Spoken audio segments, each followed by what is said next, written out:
صاحبي ياللي نسيت عشرة زمان بكرة تشوف الدنيا اشكال والوان صاحبي ياللي نسيت عشرة زمان بكرة تشوف الدنيا اشكال والوان مثلا يقول لك صاحبي دراعي وعم قرسي واي حاجه طريق ما افتكرسي والناس عاميه ما بتسمعش. اخيرا هشحن ده انا مجهز اليوم ده من زمان. اليوم ده هيتسجل في التاريخ خلاص. نكتب بقى الكارت نشحن.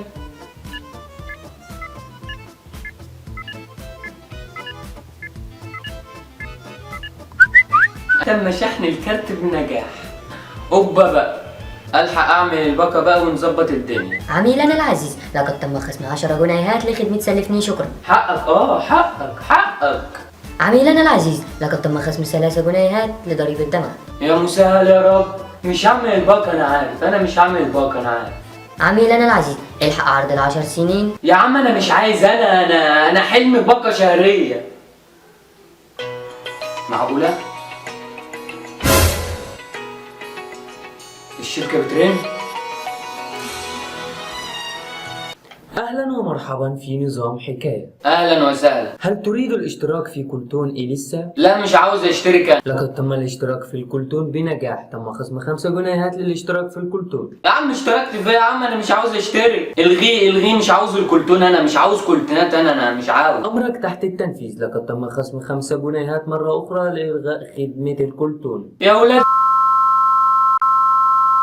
اهدى بس يا فندم. اهدى ايه بس، انا لسه شاحن كارتي ب50. بقول لك ايه، الغي كل العروض اللي على الخط. مش عايز انا عروض، انا ولا 10 سنين ولا 3 سنين، ماليش فيه. حاضر يا فندم. اما نشوف. تم إلغاء كل الخدمات يا فندم. تمام. أي أوامر تانية يا فندم؟ حضرتك انا لسه شاحن كارتي ب50، والبنت اللي بتيجي في اول المكالمه دي وانا بتصل بتقول لي رصيدك الحالي اقل من 2 جنيه. هل هذا صحيح يا سيدي؟ أنا هفهمك يا فندم. فهمني. ما هو حضرتك يا فندم لما شحنت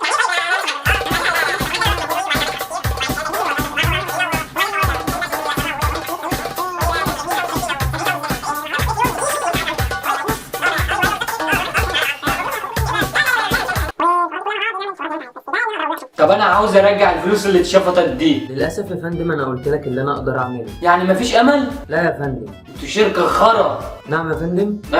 بقول زنجبيل بالكزبره، انتوا زنجبيل بالكزبره. شكرا يا فندم. طب اعمل ايه؟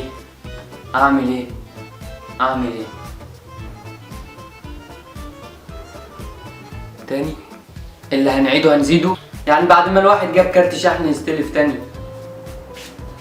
كل ما تنسى انهم بيحط عليك بتجبرهم يفكروك تاني. هتصل بصاحبي ده اقول له الوضع ايه. لو عجبك الكرتون ده دوس 1 اهو. دوس بالراحة. انتوا شركة شمال اصلا.